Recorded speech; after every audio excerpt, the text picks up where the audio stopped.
Good morning বন্ধুরা, কেমন আছো সবাই? চিকেন হবে বলে তার তৈরি করতে বসে পড়েছি। আর ওই রসুনগুলো দেখেই মনে হচ্ছে যে রসুনগুলো কী করে ছাড়াবো, কিন্তু আমাকে খুব বিরক্ত লাগে রসুন ছাড়াতে। কিন্তু কি আর করব, কাজ তো করতেই হবে।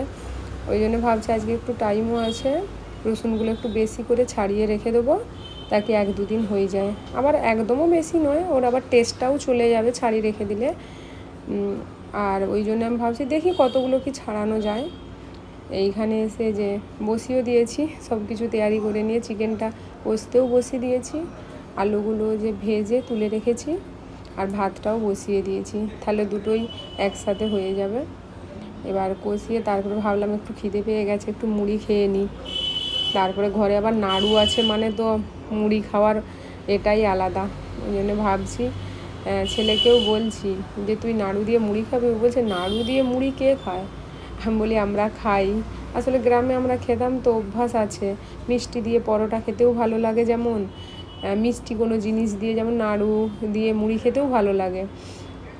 তোমাদের কাকে কাকে নাড়ু দিয়ে মুড়ি খেতে ভালো লাগে কমেন্টে বলে যেও। চলো বাই।